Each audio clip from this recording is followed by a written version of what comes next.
I also want to talk about the history of integration. Like, how did this concept arise? Like, where did this idea come from?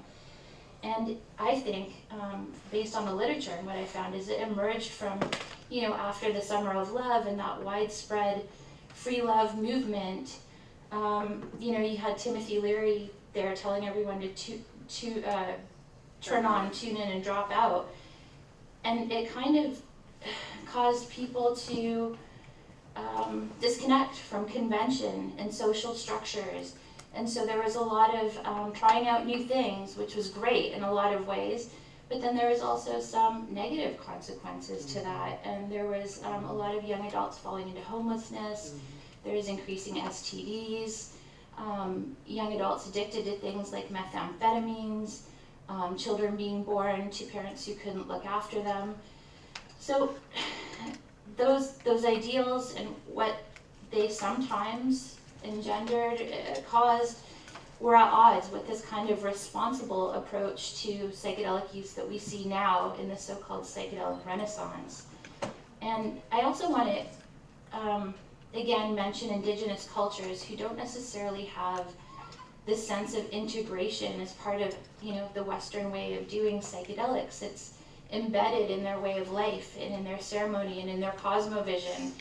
Indigenous people don't necessarily do integration because it's part of what they do. And I can't speak to that because I'm not an expert in this, but I just wanted to mention that that's there.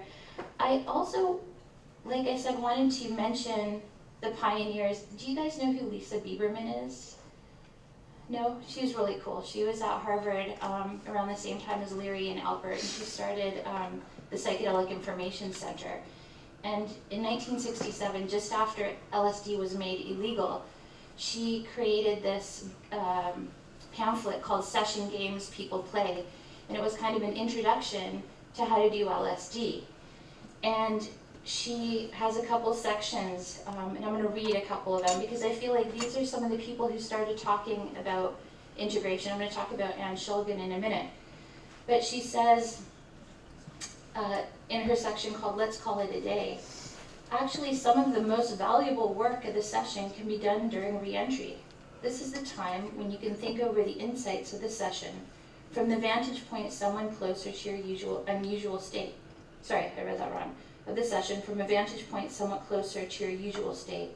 In fact, whether your experience is merely an isolated event or is relevant to your life as a whole may depend largely on how you use your re-entry time. And then later, she says, so in her section called So You've Had LSD. So you've had LSD. It was your own unique experience. You may be wondering whether various aspects of your session were typical or not. Undoubtedly some were and some weren't. Since you are a unique person, your experience was not quite like anybody else's.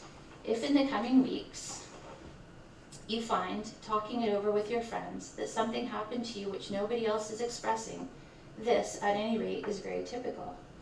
For the next several days, you will experience a mood which is a little different than your usual one. If the session went well, you'll probably feel better than usual. But if the session was disappointing, you may be depressed. If so, you should be aware that this is an after effect which will go away within about 2 days. The experience of an altered mood after a session lasts about as long as a psychological tolerance to LSD, and may quite possibly have a physical as well as a psychological basis. You may be wondering whether you should take LSD again, and if so, how soon? I advise waiting at least 3 months. Why so long? Well, hopefully this session has given you a lot to think about. You should have time to work on integrating what you have learned into your everyday life. After you have lived with it for several months, you can come back to LSD from a new point on your life path and find new messages and new meaning. But if you take LSD too frequently, it can become a disruptive force. Instead of gaining strength and understanding, you may only become more confused. Also, the experience may lose its profundity, may become commonplace and ineffectual. In general, I find that the longer I wait for a session, the more meaningful and helpful it is. And so this was 1967, so this is like kind of one of the first things I found on integration, even though it wasn't called integration. I thought that was really cool. And I really, really appreciate Lisa Bieberman and her contributions to this field. And so we all know about Anne Shulgin, pioneer, amazing. She gave a wonderful speech at the 2019 Congress on the shadow. And she was one of the first therapists who did work with MDMA in a therapeutic setting. And yeah, she talked a lot about the shadow. She was very influenced by Jung, and thought that we should integrate the shadow. And to become whole, we have to unite with the shadow. And in IFS language, internal family system, she's talking about parts. And again, it just depends what kind of psychotherapeutic model you're talking about. But I think all of the models kind of can be unified in some way. What she talks about the shadow is parts. And she says that once the shadow has been explored and understood, it can be integrated into the conscious self. And she says, because spiritual growth, interior clarity, and individuation means becoming whole, integrating all parts of yourself, allowing and accepting all parts of your nature, acknowledging their existence, and learning to do so without negative judgment. The rule, love yourself, means love and acknowledge and say, yes, you are what you are, and I don't deny you, to all the occupants of the rooms in the house of yourself. So again, she's talking about this concept of integration. And there's many ways to support integration, but one of them is through an awareness practice. And that's what I'm going to get to in a moment as I kind of walk you through some of the history. So you guys understand internal family systems. I don't necessarily need to talk about that. Does anybody feel like I should go into that? No? Okay, excellent. I'm going to skip that part of my talk. And I'm going to go right into non-duality. Who here is familiar with the concept of non-duality? Pretty much everybody. Anybody want to hear a joke about non-duality? Yeah. Okay, so a Zen student asks his master, "Master, is it okay to use email?" And the master says, "Of course it is, just no attachments." Yeah. Yeah. I've got another joke if you want to hear it. Yeah. Okay. So there is a monk, and he goes up to a hot dog stand, and there's a hot dog vendor, and he's like, "What can I get you?" And he's like, "Make me one with everything." And so the hot dog vendor puts together his hot dog, makes him one with everything, gives it back to the monk. The monk's like, "Oh great." He searches around in his pocket, pulls out a $20 bill and gives it to the vendor. He's like, "Great." And then he waits, and then he waits, and he's like, "Well, what about the change?" And he's like, "Oh, change only comes from within." Anyway, Buddhist non-dual jokes, silly stuff. So yeah, non-duality is this ancient belief that everything is interconnected. There is no subject, object. There's no observer, observed, and we're all one. And there's different theories and concepts expressing non-duality that are taught in a wide variety of religions and spiritual practices and philosophical traditions. And these non-dual experiences are often implicit in the psychedelic experience. In the literature, sometimes the non-dual experience is characterized as a mystical experience. And do you know who Walter Stace is? Does anybody know about him? No? He's a British philosopher, and he proposed some aspects of the mystical experience that spanned religions and culture. So he's trying to figure out what are the commonalities between these mystical states of consciousness. And then the people who have studied mystical states, like the people at Johns Hopkins or the clinical researchers, they've developed these mystical states of consciousness scales to measure how much of a mystical state you're having. And so I want to just describe what some of those characteristics are. One is sacredness, the sense that what's encountered is holy or sacred. The second is a noetic quality.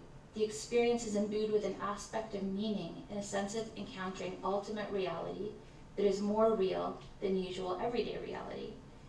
And there's a deeply felt positive mood, joy, ecstasy, blessedness, peace, tenderness, gentleness, tranquility, and awe There's ineffability, so the experience is really hard to explain and put into words.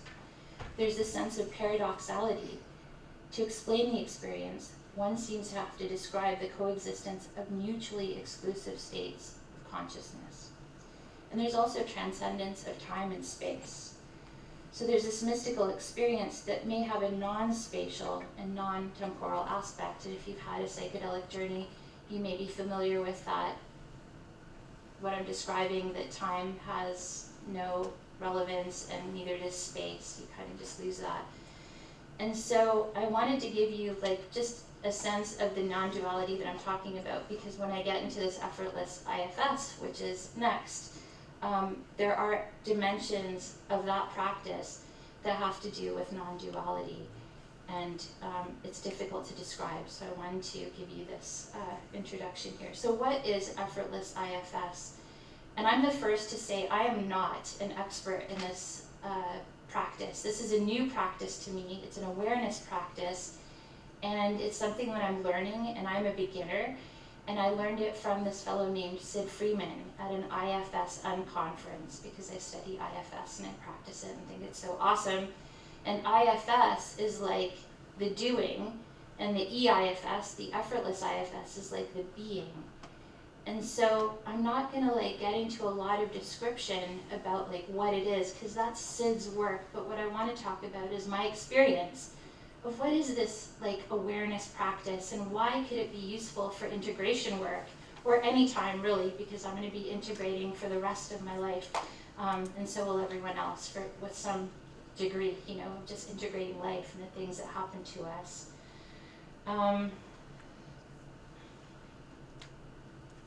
Yeah, so all of our parts long for that peace, longing, welcoming home, connection, love, and maybe even a state of mystical consciousness that we experienced before. And so this practice has a way of doing that. And the way that Sid has taught it to me is, well, what is here in this here and now that is just like self? And so I didn't describe self because he said that you guys were all familiar with self, but I'll remind you, self is who we really are. It's our essence, it's our true being. It can never be corrupted, it's always whole, it always has our back, it always knows what to do. And we all have that self, and it's always there, it's always accessible to us, even though it may not seem that way. And so this practice is learning about how to access it and how to be in it. And so you can start by asking, what is most like self? And self has those qualities, those C qualities in IFS language, like the calm, connectedness, curious, creative. You know, there's a whole list of them. What is most like that right now within yourself? What is present right now? So this idea that you can find those qualities within yourself right here and right now. And then another means to do this is, Sid did this parts dance party, where we have this dance party with ourselves. And I was like, are we all actually gonna get up and dance? Like, some people got up and danced, other people's were just dancing inside with our parts. And so finding our sense of self, and kind of having that in the background, and then seeing all of our parts in the foreground, and being aware of the multiplicity of parts all at the same time. And usually when we do IFS, we find a target part, and we find it, we focus on it, and we get to know it, we befriend it, and maybe even heal it if it needs healing. But this is different. We're aware of multiplicity of parts all at the same time with ourself.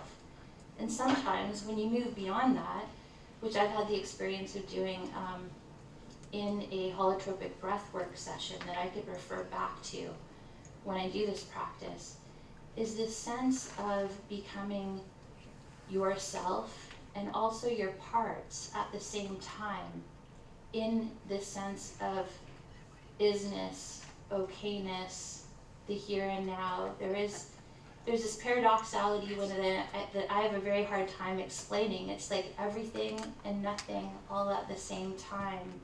and it's here and it's always accessible to us. Is this making any sense to you, or am I just talking total gibberish? Okay, I'm getting at least one snap over here. Something's clicking. Yeah, so this idea is that our parts inside of us are never alone. We always have this self that is always here for us, always.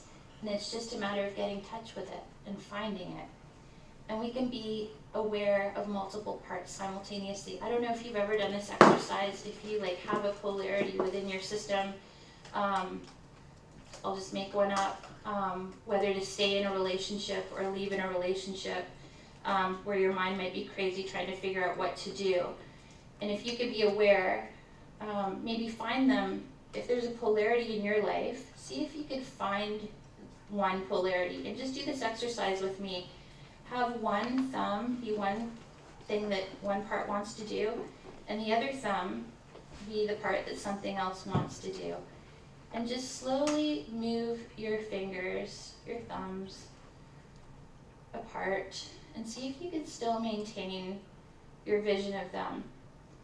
And what's the experience of what happens in you as your thumbs move away? You can still see them.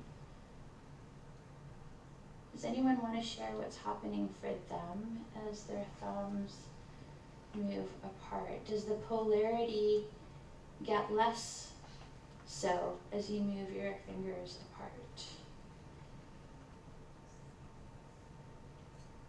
I find that it does, that if I have a polarity that I'm struggling with, something, and this is an IFS language thing, polarity, as I move them apart, it gets less and less, and that worry or burden within me can be lessened by just being able to see them amongst the background of myself, of who I really am, and be aware of the parts and myself simultaneously.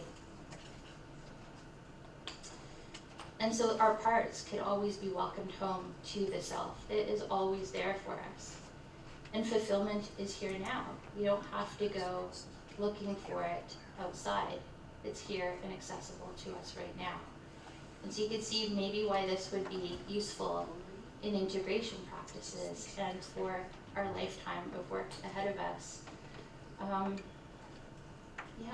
not quite sure what else to tell you about this practice.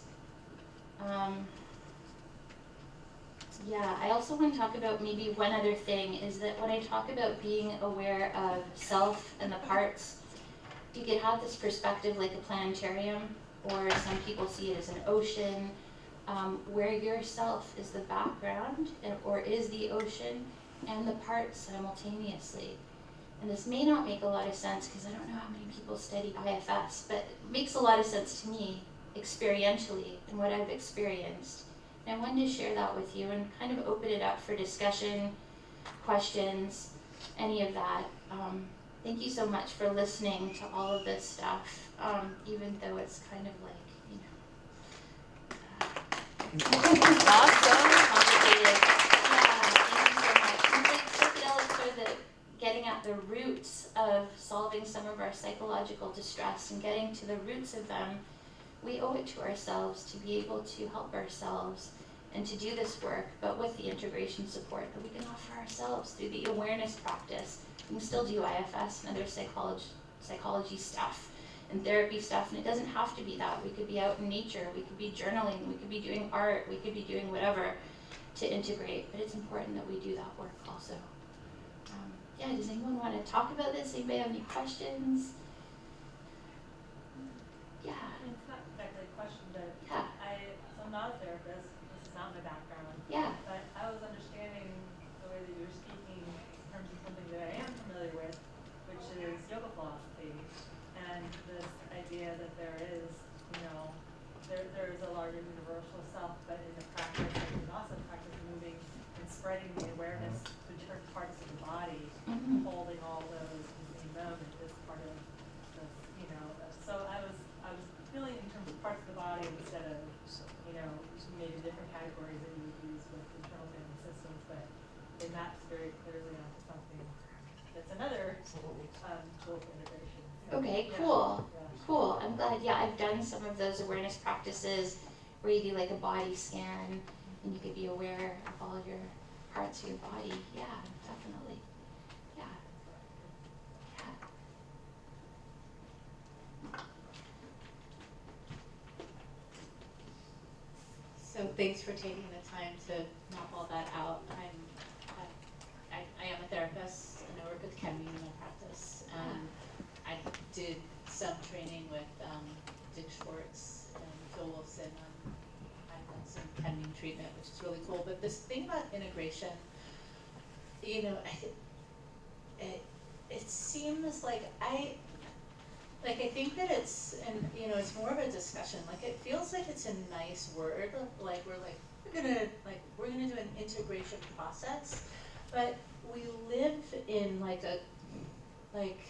kind of that self energy. When people leave, like people can individually kind of have their reflection and do writing or do this practice, but that's different than say when we're talking about cultures where you don't leave your regular life to have a psychedelic experience and then you kind of come back. You know, There's no coming and going. There's not there. You're in a space where those experiences are normative enough. So I don't know. I've just been thinking about that. It's like, what does it really mean? It's not really a question, but what does it really mean to integrate experience in the context of maybe a social system that may or may not be amenable to like some of the updates, insights, like how do we help people translate that experience into their ordinary reality so it becomes part of the social framework or fabric? Yeah. Well, I've had the good fortune of experiencing group therapy in a psychedelic way. So it was called Roots to Thrive, and it was based on ketamine in terms of the substance. But really, they say people come for the connection and might come back for the medicine. But it's the connection that we find in these groups of compassionately witnessing one another in our experience and doing that repeatedly, like every week, and witnessing what comes up for each other. And it's been the closest thing I've experienced to what you're talking about, of being in a group where that's just part of what you do, instead of like leaving, you know, your therapist's office or whatever, going somewhere and then coming back, and you know, all these people understand you and they've seen you and they've tripped with you and you talk about it. It would be lovely if I had a group of friends like this that I had this regular practice with, or all of us did, because I think we'd be seen more and we'd be felt, and that relational wounding that happens out in the world could be healed in that relational space with others who are all healing together. I think it's a wonderful thing, and I am studying more about the group process and how that's different from this individual thing we do. Is like, oh, we're so separate from everyone else, we're doing our own thing. It's like, we're all healing together. I think we're supposed to be in healing with the land, because the land is healing us, and we need to heal the land, and as we do that, we'll all heal together, I think. Yeah. I don't know if that answers your question at Well, all. just kind of, I mean, just a comment, because the more I've been a therapist, the more sometimes I question, like, I think the individual model has its place, but it also, like, we're social beings, and we're, Yeah. you know, so I just think that the group contexts are much more amenable to an integration context, because then we're practicing having that experience and talking about that experience with people who are in our social space, not with a therapist-client context. That, Yeah. you know, there's the person who's helping, and then there's the person who's receiving, and it doesn't go both ways, but. Yeah, and it would be wonderful if we could all have a medicine journey together as a larger group, Yeah. and the way that we experience the trip could be integrated together in so many different ways, because everyone's going to have a different experience.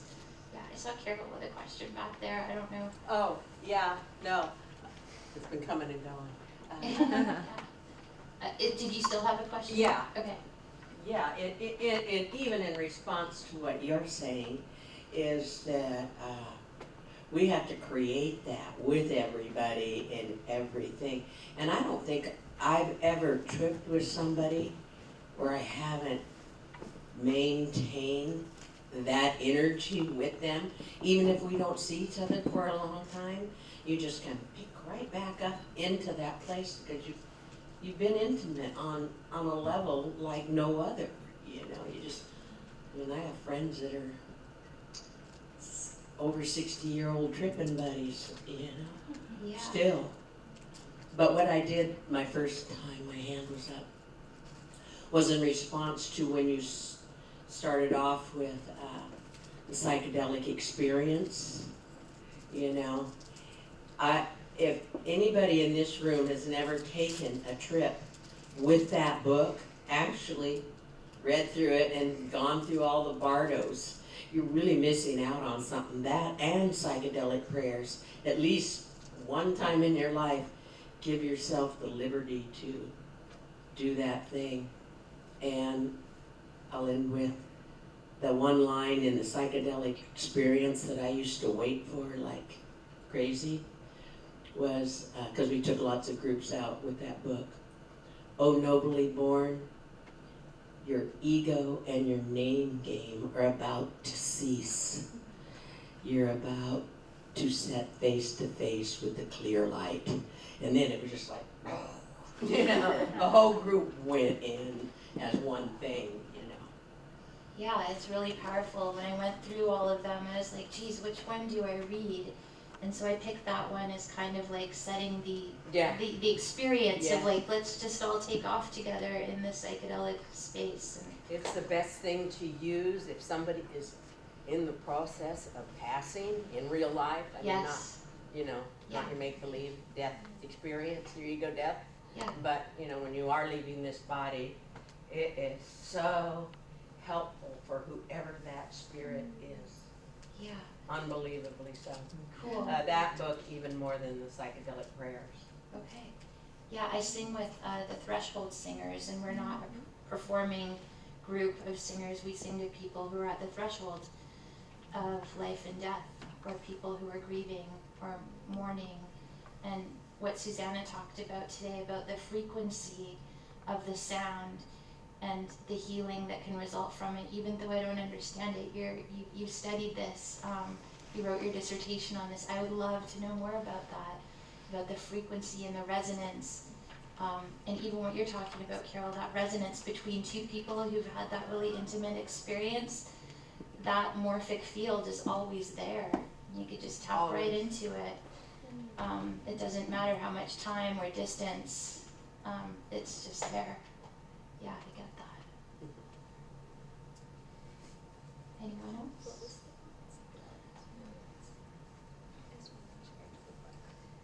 Well, I guess we're done, and I wanted to thank you so much for listening and taking this all in. And like I said, I'm not an expert at all. I just wanted to share my experience with you.